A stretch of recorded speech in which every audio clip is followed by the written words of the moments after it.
সংসদের প্রথম ভাষণেই নজর কাড়লেন যাদবপুরের তৃণমূল সাংসদ সায়নী ঘোষ। কলকাতার মেট্রো রেল প্রজেক্ট নিয়ে আগুন গরম বক্তৃতা দিলেন সায়নী। সায়নী যখন এই বক্তৃতা দিলেন তখন হা হয়ে শুনল গোটা সংসদ। এদিন সায়নী ঘোষ যখন বলতে ওঠেন তখন স্পিকারের চেয়ারে সন্ধ্যা রায় বক্তা হিসেবে সায়নীর নাম ঘোষণা করতেই সায়নী বলতে উঠে প্রথমেই তাকে ধন্যবাদ জানান। এরপরই যাদবপুরের মানুষ যারা তাকে সাংসদ বানিয়েছেন তাদেরও ধন্যবাদ জানান সায়নী। এরপরই সায়নী তার ক্ষুরোধার বক্তৃতায় নিশানা করেন কেন্দ্রের রেল মন্ত্রককে। তিনি অভিযোগ করেন কবি সুভাষ বারুইপুর মেট্রো রেল প্রজেক্টের কাজ দীর্ঘদিন আগে ঘোষণা হলেও এখনো সেই রুটে সম্প্রসারণের কাজ শুরুই হয়নি। আসুন প্রথমেই আপনাদের শোনাই সায়নী ঠিক কি বলেছেন সংসদে। Madam, thank you so much for letting me speak in this August House, and I also thank the people of Jadavpur Parliamentary Constituency for electing me as their representative. Madam, metros are the fastest and the most convenient and the cheapest mode of urban commuting, and there has been several ongoing projects to extend the Kolkata metro. However, the Baruipur Kobi Subhash, also known as the Garia Metro extension, was proposed in the railway budget of 2011-2012, but there has been no positive movement since then. Baruipur is a fast developing town about 25 kilometers from Kolkata with a growing population of more than 5 lakh people.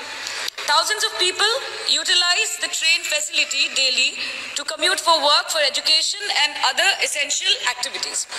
Since Kavi Subhash is becoming a key junction for the residents of Baruipur, a metro station is the need of the hour. In 2017, the tentative plan was to build the tracks along the Adi Ganga, but nothing has happened since. Despite the completion of the feasibility study for extending Kavi Subhash to Baruipur link as a part of East-West Metro extension, it still awaits approval from the Railway Board. Our leader, Honorable Chief Minister, Ms. Mamata Banerjee, was repeatedly raising the issue, highlighting the ongoing delays by the Railway Ministry. Several letters have been written to the ministry, including letters from the Speaker of West Bengal Legislative Assembly, who is also the MLA of Baruipur Paschim, for construction of this key metro expansion, but to no avail. Madam, I implore the government to expedite the Baruipur Kavi Subhash metro extension proposed for over more than 12 years.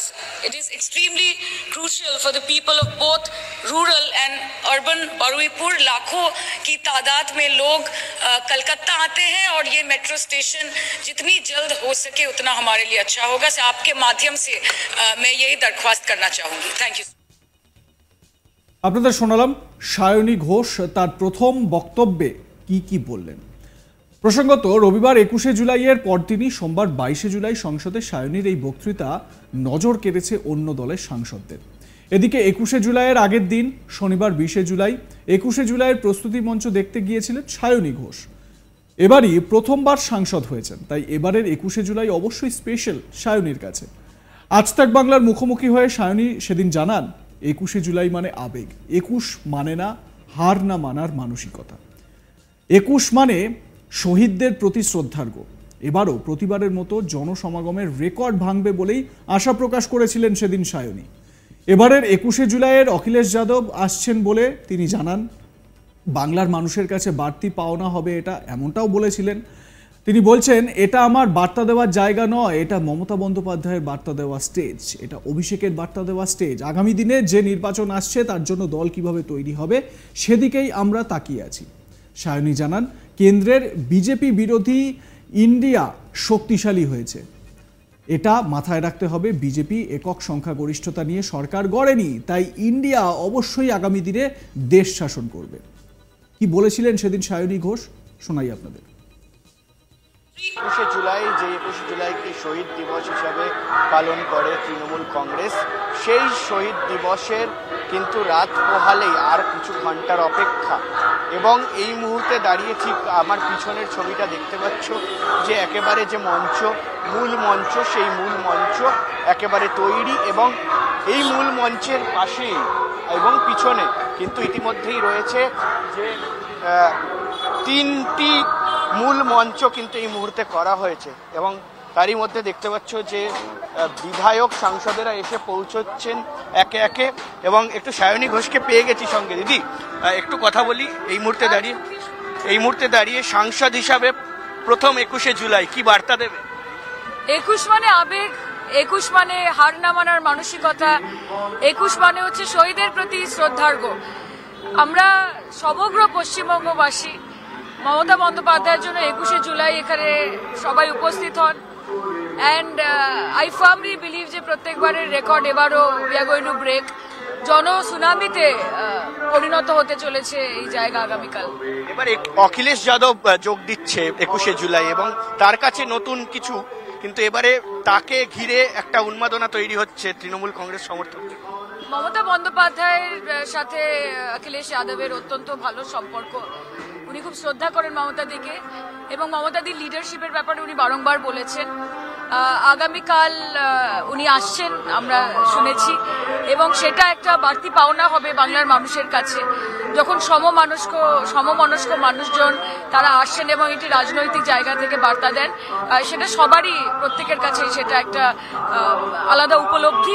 I think it's going to be great. মানুষের কাছে তুমি কি বার্তা দেবে? কালকে বক্তব্য রাখবে এই মঞ্চে। আমার বার্তা দেওয়ার জায়গা নয়, এটা মমতাদির বার্তা দেওয়ার স্টেজ, অভিষেকের বার্তা দেওয়ার স্টেজ। এবং আগামী দিন যে নির্বাচন আসছে বা যতগুলো নির্বাচন আসছে তার জন্য দল সামগ্রিকভাবে কিভাবে তৈরি হবে সেই দিকে আমরা তাকিয়ে আছি।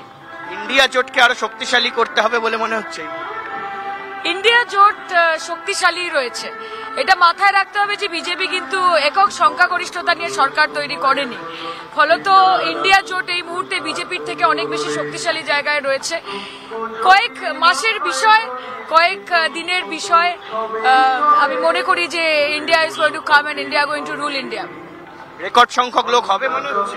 অবশ্যই হবে, দেখতে হবে। একেবারে আমাদের সঙ্গে ছিলেন সায়নী ঘোষ এবং একে একে কিন্তু সাংসদ এবং বিধায়কেরা তারা কিন্তু এসে হাজির হচ্ছেন 21শে জুলাইয়ের মঞ্চে। এবং আর কিছু ঘন্টার অপেক্ষা, রাত পোহালেই সেই 21শে জুলাই। এবং সেই 21শে জুলাই কিন্তু এবার মূলত চমক থাকছে অখিলেশ যাদব। একেবারে বলা যেতে পারে যে তিনি কিন্তু রাজনীতির এবং উত্তরপ্রদেশের যে রাজনীতি সেই রাজনীতিতে একক চমক ঘটিয়েছেন। এবং এই মুহূর্তে দাঁড়িয়ে একক সংখ্যাগরিষ্ঠ এনডিএ হলেও কোথাও গিয়ে কিন্তু দল হিসাবে ঠিক কংগ্রেসের পর তৃতীয় সংখ্যাগরিষ্ঠ দল কিন্তু সমাজবাদী পার্টি। অভিনেত্রী থেকে রাজনীতিতে আসা এবং রাজনীতিতে এসে নিজের একটা ছাপ তৈরি করা। সায়নী ঘোষ সম্পর্কে বলতে গেলে এই কথাই বলতে হয়। সায়নী ভালো অরেটর, খুব ভালো বক্তব্য রাখেন। তার রাজনৈতিক যে সভা, সেই সভা সম্মেলনগুলোতেও দেখা গিয়েছিল সায়নী কেমন বলেন, সেই ঝলক দেখা গেল সংসদেও।